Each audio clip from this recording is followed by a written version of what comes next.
Read Rajagacharya Stotra Sattva Sri His Divine Grace Shirabai Charanari Bhaktivedanta Swami Sri Prabhupada Ki Ananta Koti Vaishnava Vrinda Ki Skandiviti Founder Charya Divine Grace Shri Prabhupada Ki Nanacharya Srila Haridas Thakur Ki Samaveta Bhakti Vrinda Ki Harinam Sankirtan Ki Grantaraj Srimad Bhagavatam Ki Janitai Gaura Primanandi. All glories to the assembled devotees, all glories to the assembled devotees, all glories to the assembled devotees, all glories to Sri Guru, to Sri Gauranga, all glories to Sri Prabhupada. Om Agyanatimirandasya Gyananjana Salakaya Taksurlaritam Jena Tasmai Sri Gurave Namaha Sri Chaitanya Manobhistam Stapitam Jena Bhutale Swayam Rupa Kadamahim Dadati Swapadantikam Vandeham Sri Guru Sri Juta Parakamam Sri Gurum Vaisnavam Scha Sri Rupam Sahakrajatam Sahagana Raghunatam Vitam Tvam Sajivam Sadvaitam Savadhutam Parijana Saitam Krishna Chaitanya Devam Sri Radha Krishna Padam Sahagana Lalita Sri Sakanditam Duscha Hey Krishna Karuna Sindhu Dinabandhu Jagatpate Gopisha Gopika Kanta Radha Kanta Namostute Tapta Kanchana Gaurangi Radhe Vrindavaneshwari Vrishabhanu Sutidevi Pranamami Hare Vanchakalpa Tarivasya Sindhu Gaivacha Patitanam Pavanidyo Vaishnavebhyo Namo Namaha Narayanam Namaskritya Naram Chaiva Narottamam Devim Sarasatim Vyasam Tato Jaya Mudiraye. Before reciting this Srimad Bhagavatam, which is a very means of conquest, let us first offer respectful obeisances unto Narayana, the Supreme Personality of Godhead, unto Nara Narayana Rishi, the supremmost human being, unto Mother Saraswati, the goddess of learning, and unto Srila Vyasadeva, the author. Nasta Preya Subhadreshu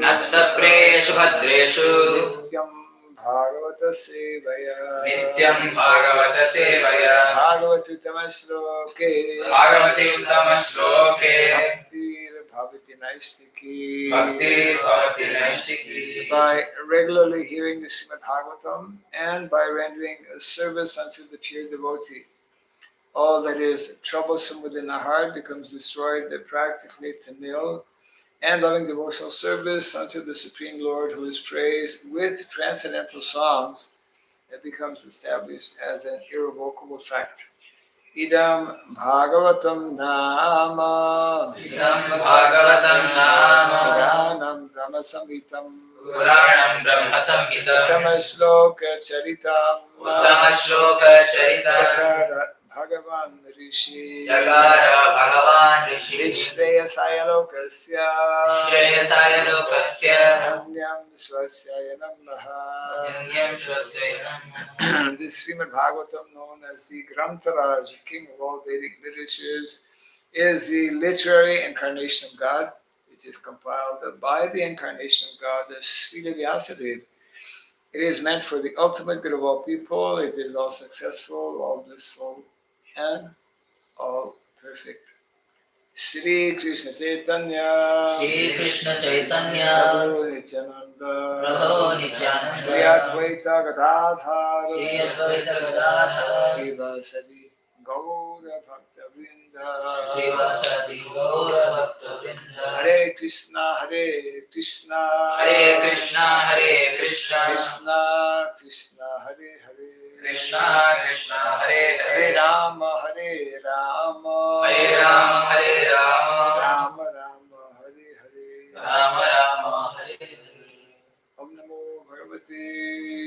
Vasudevaya. Om Namo Bhagavate Vasudevaya. Om Namo Bhagavate Vasudevaya. Om Namo Bhagavate Vasudevaya. Om Namo Bhagavate Vasudevaya. Om Namo Bhagavate Vasudevaya. Om Surabhyaya Namaha. Om Surabhyaya Namaha. Om Surabhyaya Namaha.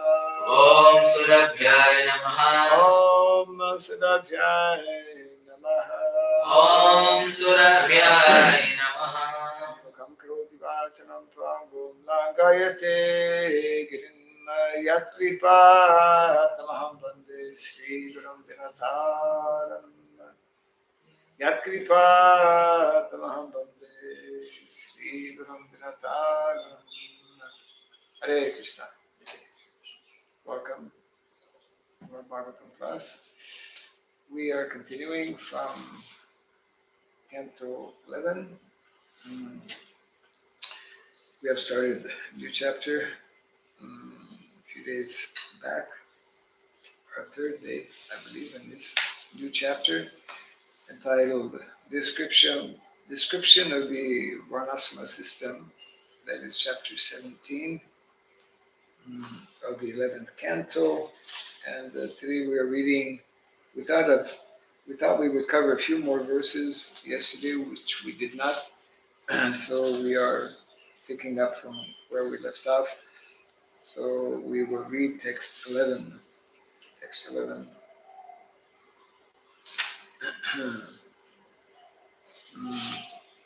Veda Pranava Evagre Dharmo Aham Vrisha Rupa Dhrik Upasate Tapo Nista Hamsam Mam Mukta Kilvisha Veda Pranava Evagre Dharmo Ham Vrisha Rupadrik Upasate Tapo Nista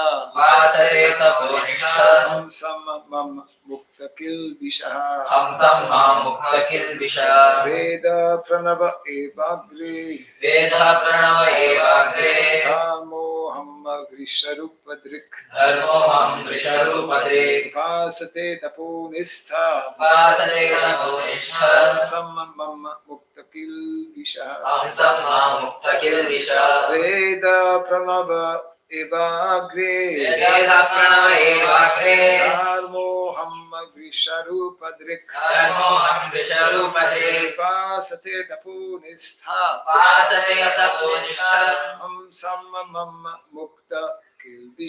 Hamsam Mam Mukta Kilvisha Veda Pranava Evagre Dharmo Ham Vrisharupadrik Upasate Tapo Nishtha Hamsam Mam Mukta Kilvisha Veda Pranava Evagre Dharmo Ham Vrisharupadrik Upasate Tapo Nishtha Hamsam Mam Mukta Kilvisha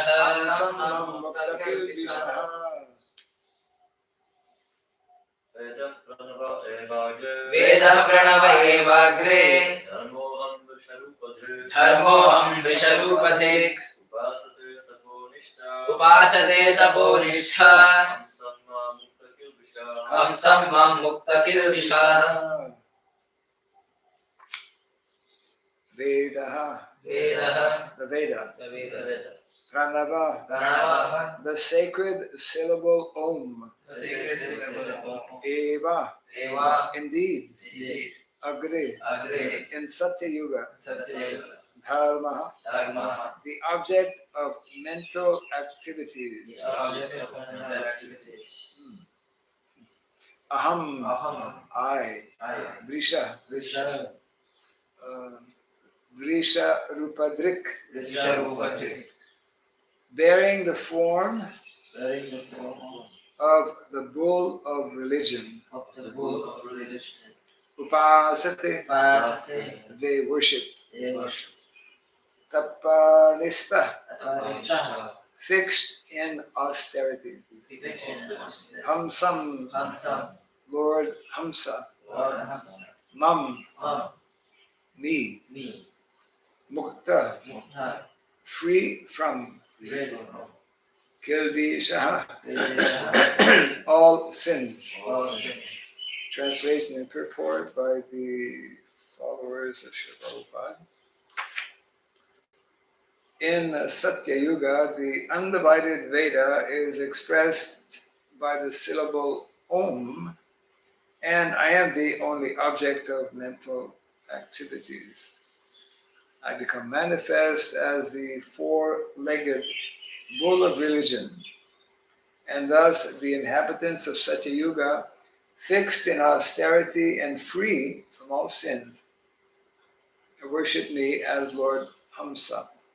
Kindly repeat after me. In Satya Yuga, the undivided Veda is expressed by the syllable Om, and I am the only object of mental activities. I become manifest as a four-legged bull of religion, and thus the inhabitants of Satya Yuga, fixed in austerity and free from all sins, worship me as Lord Hamsa. Purport. The bull of religion is described in Srimad Bhagavatam 1:17-24. Tapa shaucham daya satyam iti pada krite krita. Translation. In the age of Satya, truthfulness, your four legs were established by the four principles of austerity, cleanliness, mercy, and truthfulness, referred to commonly as the pillars of Dharma, four pillars of Dharma, repeated in the 7th Canto as well by Srila Narada Muni, Satyam Daya Tapasumsam. That particular verse in the 7th Canto, I believe chapter 11, the first of 5 chapters, is delineating the 30 needed qualities for human being, 30 qualities that human beings must possess. These 4 being the first, the 30. So we continue here the purport. Sri Vyasadeva divided the one Veda into 4, the Rig, Yajur, Sama, and Atharva Vedas at the end of Dwapara Yuga. But in Satya Yuga, the whole of Vedic knowledge is easily understood by everyone simply by vibrating the syllable Om. In this age, there are no ritualistic or pious activities such as sacrifice, since everyone is sinless, austere, and fully engaged in worshipping the personality of Godhead,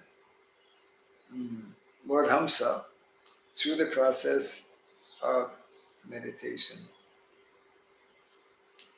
Reading again the translation. In Satya Yuga, the undivided Veda is expressed by the syllable Om, and I am the only object of mental activities. I become manifest as the four-legged bull of religion, and thus the inhabitants of Satya Yuga, fixed in austerity and free from all sins, worship me as Lord Hamsa. So brief description of Satya Yuga, the first of four of four yugas, historical periods. very, very difficult for us who are living in Kali Yuga to imagine how such a yuga must have been. Everything completely in the mode of goodness and above.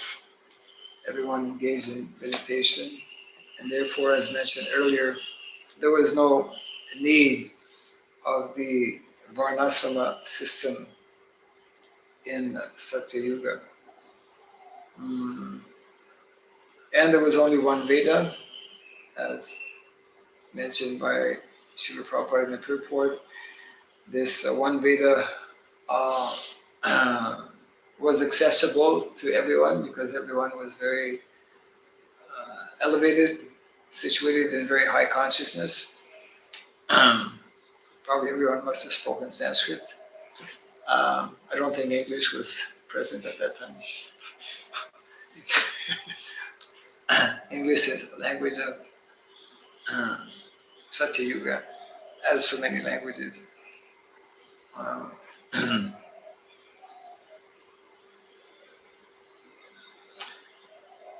We'll just continue here.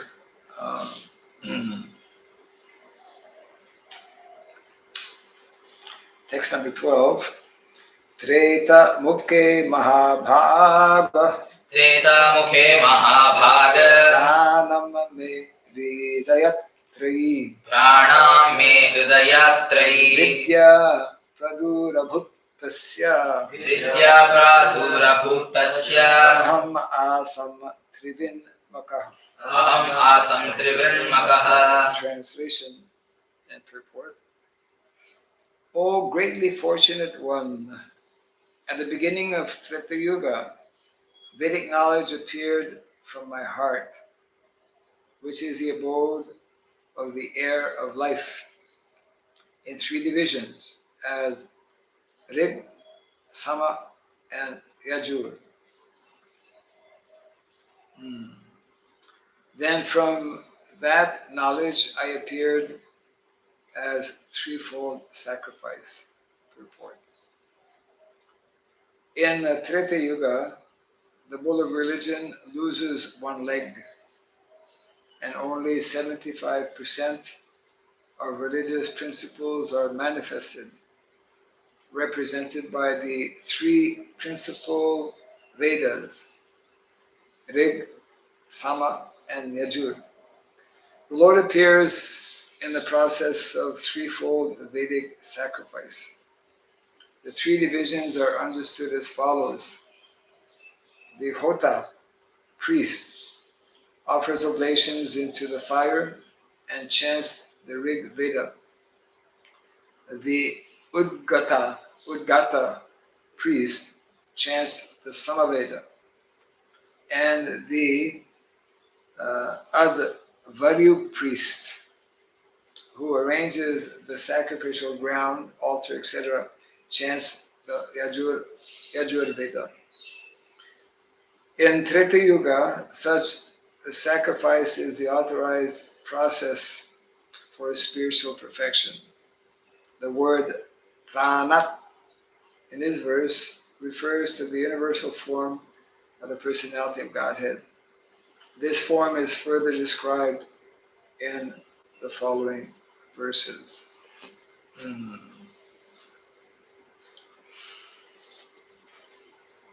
So, short description of Treta Yuga.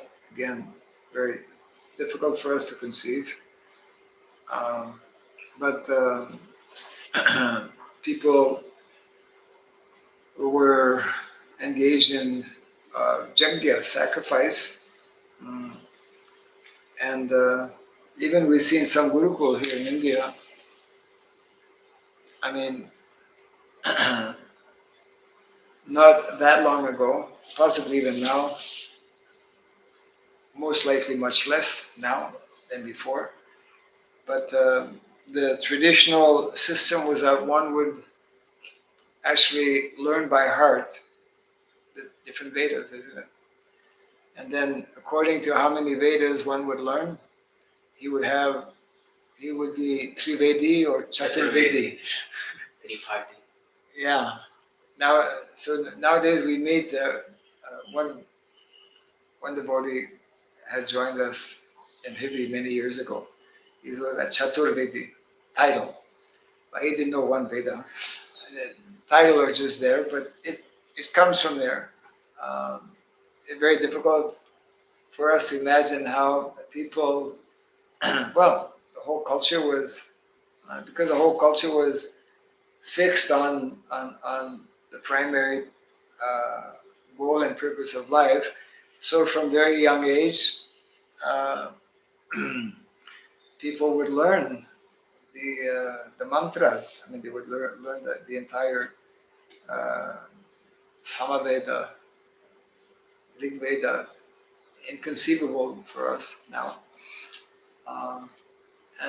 So that means that people were very pious. The whole atmosphere was very congenial for practicing spiritual life.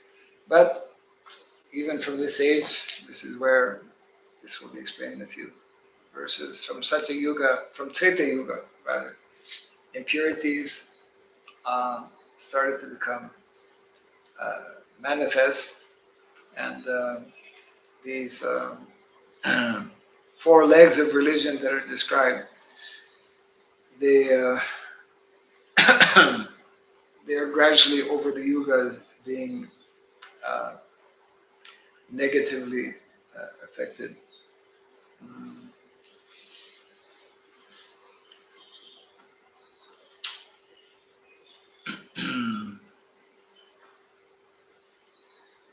But in the text here, it mentions how this is Krishna speaking. At the beginning of Treta Yuga, Vedic knowledge appeared from my heart. How to understand this? I mean, Vedic knowledge, Krishna spoke Vedic knowledge, Lord Brahma, at the beginning of the creation. And beginning of the creation means it's like, Satya Yuga happened before Treta Yuga. Satya, Treta, Dwapara. Of course, we have, normally it's what? Satya? Treta Dwapara. No. Dwapara happens normally Satya, Dwapara, Treta. Satya, Treta, Dwapara. Mahabharata was Dwapara. This is reverse. Reverse, yeah. It is Satya, Treta, Dwapara. Yeah, that's what I'm saying.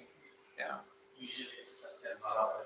Yeah, normally it's Satya, Dwapara, 1, 2, 3. Yeah, right. Yeah.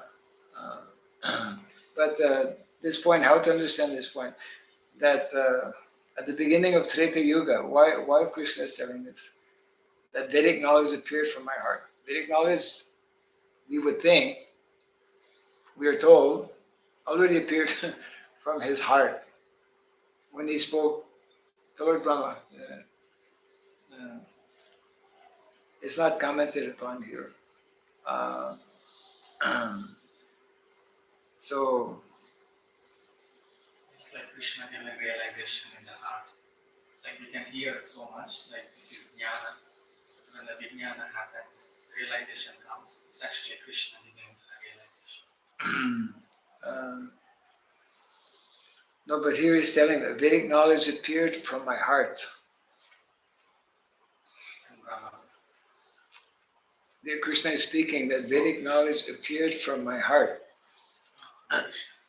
But Vedic knowledge had already, it's always in Krishna's heart, of course, and it becomes manifest. Appeared means it became manifest. My point is that how to understand that Krishna is telling Vedic knowledge appeared from my heart as if it had not appeared before. Like that, even with, during Bhagavad Gita, he spoke to Vivaswan the same thing. He's speaking against Yuga to Yuga. With every creation, it appears again. At every creation. Yes, the beginning of every creation.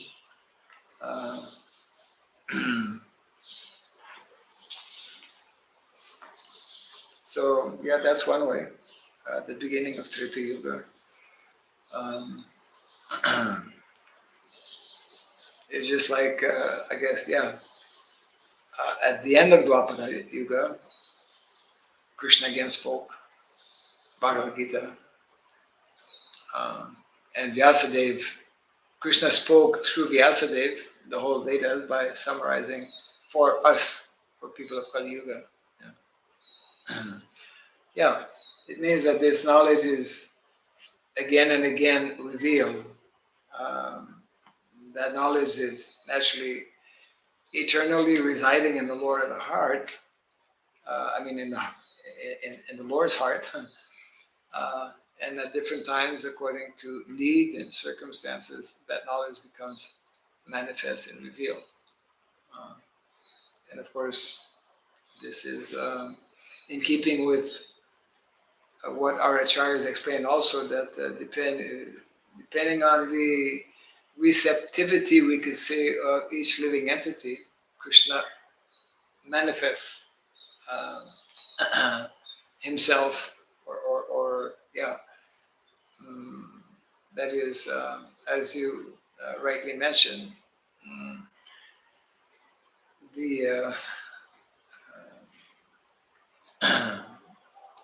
the level of Vigyan. Gyan is there, but Vigyan is especially manifest when the Lord is so inclined, when the Lord is pleased. There is also in the previous verse that in Satyuga, the undivided Veda is expressed by the syllable Om, and I am the only object of mental activities. So maybe it can mean like in the Satyuga, the Vedic knowledge is only in the Om, and in Treta Yuga it's like expanded like more, because in the Satyuga people are only engaged by meditation, and so they don't do any external activities. But in Treta Yuga, they begin to do also the odras and yajnas. So maybe it's meant like this, like they begin to know about these sacrifices. Yeah, that also can be there. In Satya Yuga it was mentioned, as you explained, the verse we just read, that there was one Veda, and the main focus of meditation was Om, the chanting of Om. And then things changed in Satya Yuga. Okay, text 13 is connected with this. Let's see. Vipra Kshatriya Vit Shudra Viprakshatriya Vichudra Mukha Bahuru Padaja Mukha Bahurupadaja Vairajat Purusha Jata Vairajat Purusha Jata Yat Machara Lakshanaha. Yatmachara Lakshanaha. In Treta Yuga, the four social orders were manifested from the universal form of the personality of Godhead. The Brahmanas appeared from the Lord's face, the Kshatriyas from the Lord's arms, the Vaishyas from the Lord's thighs, and the Shudras from the legs of that mighty form. Each social division was recognized by its particular duties and behavior. So, of course, we there's no purport here. We are familiar with this description. And the Brahmanas, here when it mentions the appeared from the Lord's face, means from the mouth. Brahmanas, they vibrate transcendental sound. Kshatriya's arms for protecting the body, etc. Yeah. Okay, 14. Grihashramo Jaganato Grihashramo Jagannato Brahmacharyam Rido Mama Brahmacharyam Vido Mama Raksha Stalad Vane Vasa Vakshasthaladvane Vasa Sanyasa Shirasi Stita. Sannyasa Shirasi Sthitaha. Translation purport. The married order of life appeared from the loins of my universal form, and the celibate students came from my heart. The forest-dwelling retired order of life appeared from my chest, and the renounced order of life was situated within the head of my universal form. Okay. Purport. There are two classes of Brahmacari life. The Naistiki Brahmachari remains celibate throughout life, whereas the Upakurvana Brahmachari marries upon finishing his student life. One who remains perpetually celibate is situated within the heart of Lord Krishna. But those brahmacharis who eventually marry are situated in the loins of the universal form of the Lord. The word Vane Vasa refers to Vanaprastha, or the retired order of life, which is situated on the chest of the Lord. Yeah.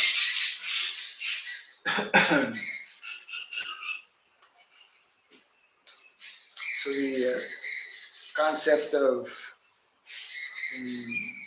Brahmachari life is referred to here.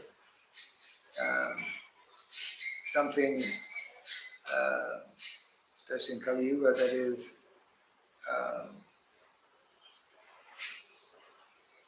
mainly in the Western countries is unknown, practically speaking. But yeah, two types of Brahmachari. This is how elevated actually Vedic culture. It's number one, very clearly establishing this fundamental, essential aspect, concept of celibacy, Brahmacharya life, which for many reasons, both biological reasons, psychological reasons, social reasons, and spiritual reasons, are Brahmachari life is expected and highly recommended within the framework of the Vedic culture. Actually, it is practically speaking mandatory. It is obviously mandatory if somebody wants to even stay in a Gurukula, just like Srila Prabhupada has made it mandatory for anyone who wants to stay in a temple to follow these 4 basic rules and regulations. So,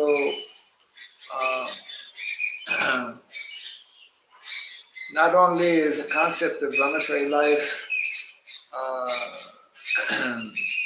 there for both young boys and young girls to practice celibacy, but that same concept,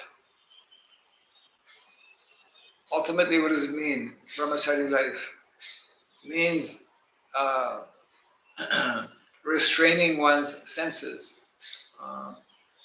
because that is our problem in the material world. We are caught up with activities of sense gratification, and therefore unable to actually practice spiritual life. So the point being made here is that there are two levels of Brahmacity. Prabhupada spoke about his Guru Maharaj as being Naistika Brahmacari. It means one who never in one's life engages in any sexual activity and is a 100% pure celibate student. The concept is further goes further in that, okay, if someone after finishing one's studies in Gurukula wishes to enter into a householder life, what is meant to be the standard and the ideal is that one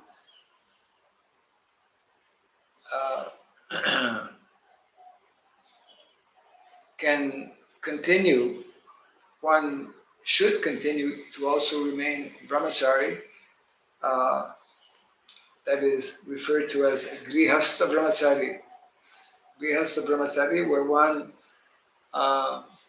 engages in sexual activity mainly, or not mainly, exclusively is a better word, only for the purpose of procreation. So, this is like, in the Western countries, of course, unthinkable, but this is very high standard for our culture, isn't it? But it underlines the what is the primary goal and purpose of life, and when society is arranged properly, then it is possible to educate young boys and young girls in that in that way of life. And actually, that is one of many purposes also why Gurukula is important, so that this type of training, this type of understanding can be inculcated in the young minds.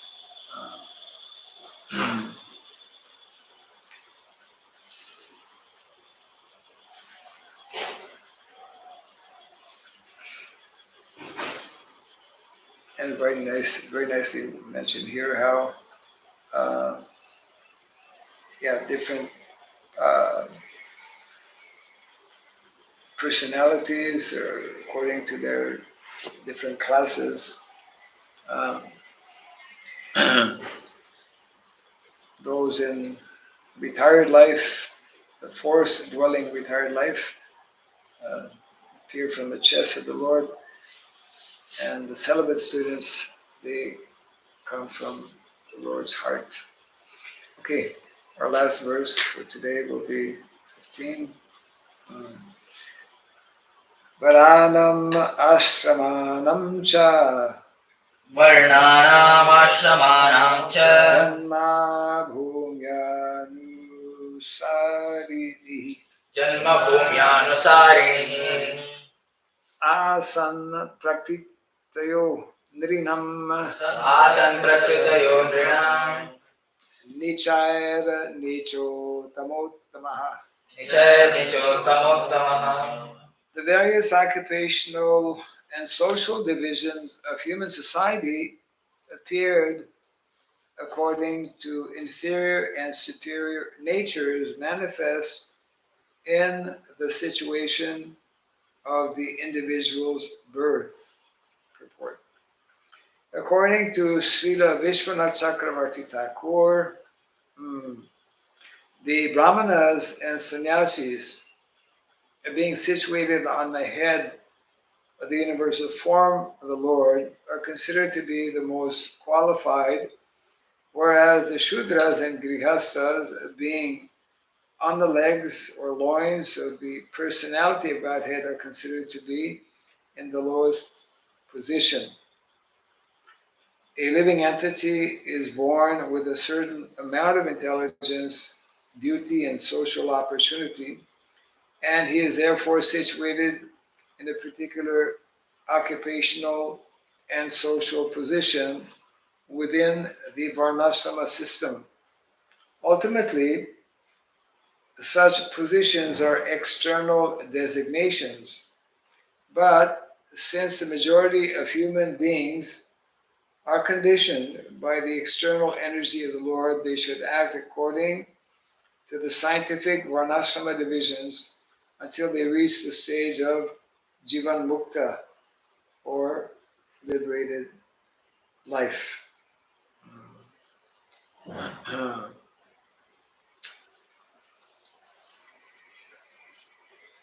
So, in the Bhagavad Gita, Krishna speaks about different types of birth.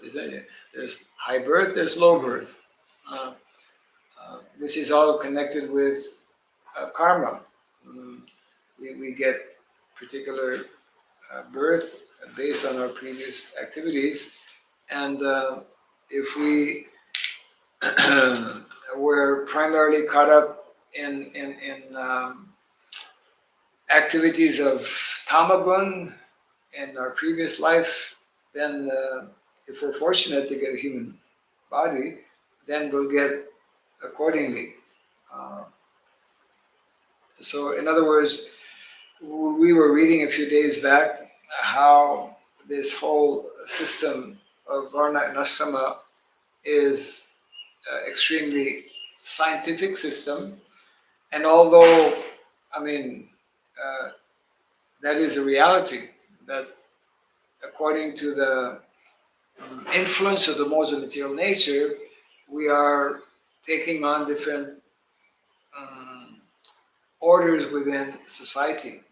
However, anyone who is fortunate to, that's also confirmed in the Bhagavad Gita, anyone who is fortunate to come in contact with this knowledge, Vedic knowledge, who is fortunate to come in contact with persons who are practicing spiritual life, in particular devotional service, can be elevated from that lower, we could say, birth position, and can be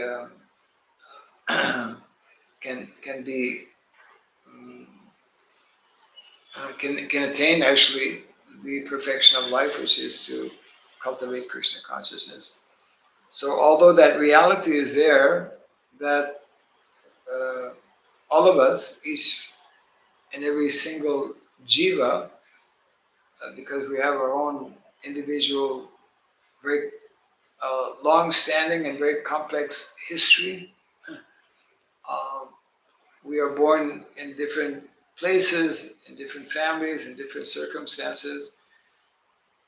But regardless of those social circumstances, by getting the good fortune to come in contact with this knowledge, we can rise above, and even someone who is, we can say, externally within the Shudra category, can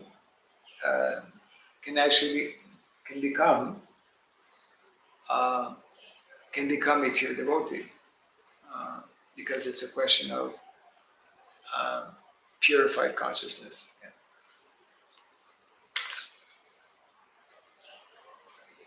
Because Krishna speaks about, sometimes people become offended. Naturally, people become offended when there is reference to lower birth.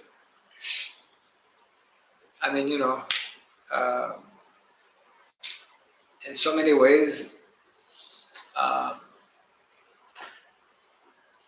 because it is clearly explained in the Shastra how people who are born in India are, are one needs to be pious to be born in India. That means that those who are not born in India have less piety.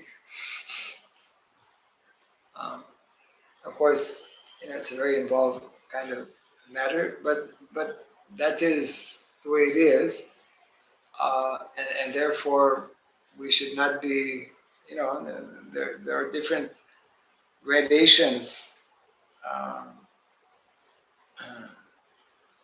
but ultimately, even one may be in the worst kind of, materially speaking, situation. There is a hope for everyone to develop a much better situation, to the point of actually becoming completely freed from the ultimately from these modes of material nature. So anyone have any comment on any of this? In Lord Chaitanya's movement, it's always a benefit to think oneself like not qualified, coming from lower worlds, or because feeling disqualified actually makes us qualified to chant the holy names. Yes. So the lower the birth, the lower. You can see devotees from Western countries, they make so much progress. Yes. And the Indians, they are complacent. As the Western body devotees, they take it more seriously. And when I speak to some of them, they say, I need to put more effort because I come from background. Correct. Yes. Naturally, that is the movement of Lord Chaitanya Mahaprabhu is like the only hope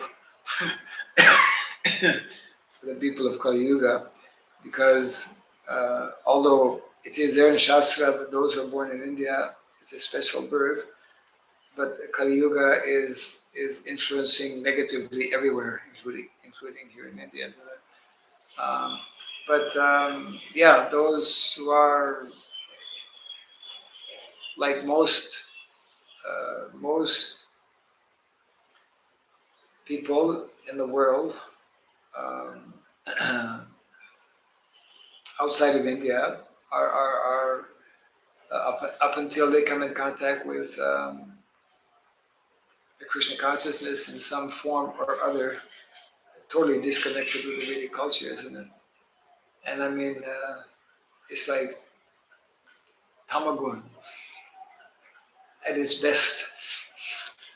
Tamagun, and because it's the age, this is Kali Yuga, is the age of Tamagun, Rajagun, Tamagun. Yes, our great hope, our only hope, is actually the teachings of Lord Chaitanya Mahaprabhu, the Sankirtan movement. So this is also nicely expressed by so many of our acharyas who have written nice songs and poetry about, we were just reading yesterday about Bhaktivinoda Thakur, one of the songs he composed where he considers himself to be the most fallen, the most wretched, the most sinful. Here's one of our acharyas presenting himself. He's not not faking it. He really feels that he is unqualified in so many ways. So this is meant to be as a lesson for us to adopt or take on a Trinada Krishna, it's a humble kind of mood, which is actually the foremost aspect or quality, feature of the movement of Lord Chaitanya Mahaprabhu. Mahaprabhu was, I think it was chastising Raghunath Das Goswami. Mahaprabhu always appreciated the humility in his devotees. Humility really attracts, and because Raghunath Das was, when he had joined after so many attempts, when he finally did join Lord Chaitanya Mahaprabhu in Jagannath Puri, he became more and more austere, as we know, and that just, increased the appreciation of Lord Chaitanya Mahaprabhu, who was inclined to just give us more and more of his mercy and blessings also. So this most important feature, which we tend to forget too easily, to always be meek and humble, especially in our dealings with one another. That is most important. Yeah. The system of Varnashrama actually helps us to practice Trinada Krishna. Otherwise, if we are just by ourselves, there Yes. are no relationships, there is no order system, Huh. and we become humble and become tolerant. Yeah. Yes. Your point being that the very system of Varnashrama in itself helps one to become, because one has to, there are certain standards or certain systems, one has to kind of bow or accept. Yeah. Yes. I have a question. Yeah. Does the Lord cause this feeling in the pure devotees, such as Bhaktivinoda Thakur, he was feeling very remorseful and very low? Does the Lord play a role in giving this feeling? Because with Raghunath Das Goswami, we saw externally how Lord was acting, increasing his renunciation step by step, and he was distributing prashadam. He was inviting Lord Chaitanya with the money from his servants that his father sent. Then he realized that I cannot take money. Then he gave it up. He was giving up. He was washing the rice that was thrown away. And ultimately, even his begging, he saw it as inconvenience to others. So the Lord was playing a role in actually increasing his renunciation. Yes. So I think in the hearts of pure devotees, the Lord has a role to play to make them feel so humble. Yes. Those, the Lord is situated in everyone's heart and in so many ways, trying to gradually bring all of us to that point of being fully surrendered, isn't it? Fully surrendered means completely humble, and that, of course, was especially demonstrated in personalities like Raghunath Das Goswami, who had the personal darshan and personal association and personal directives, isn't it, from Lord Chaitanya Mahaprabhu also. Prabhupada explains that because the Lord is situated within the heart of all living entities, so many times Prabhupada would underline this point. If one is simply sincere, then Krishna will either directly or through other devotees or circumstances will one who is sincere, one who wants to actually advance in spiritual life, he will be directed in different ways to become more austere, to become more surrendered, etc. Like that. So I mean, Krishna does that, or is ready to do that, willing to do that, wanting, offering. Krishna is offering his services, so to speak, constantly to the jiva in the material world, because Krishna knows that the end result is that he wants that living entity to again re-establish his lost loving relationship with him, isn't it? And it's very interesting how this point came up, just to go back, because we recently just finished reading about Gita Nagari. And I forget exactly, maybe at the beginning, a few times I noticed Prabhupada explains how one of the most important purposes and objectives of Gita Nagari is to facilitate and allow for these loving relationships. This harmonious relationship between living entities, which is actually a feature of the spiritual world. In the spiritual world, there, of course, because the Maya is not there, there are no modes of material nature, so everyone is totally, completely in harmony and loving exchanges with one another. And yes, in many ways, because Varnashrama, connecting Varnashrama and Gita Nagari, is meant to facilitate these kinds of interaction or relationships, which are meant to be practiced and meant to manifest on an increasingly higher and more pure level, isn't it? And the higher that purity, the higher level we can achieve, then the more satisfied and the more happiness one can actually experience. So yes, in that sense also, the whole system of Varnashrama, because there is the master-servant concept is there.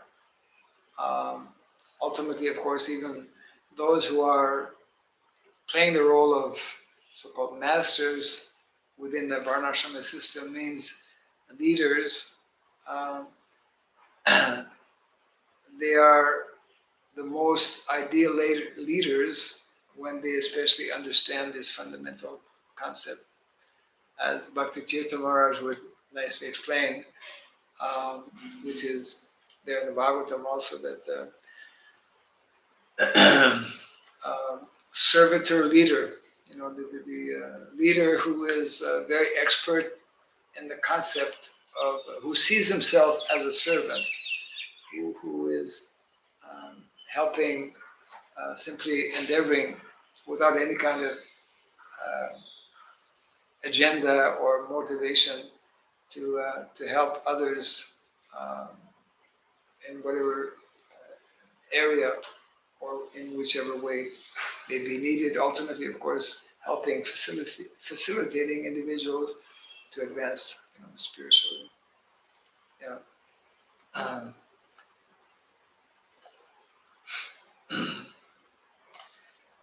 Okay.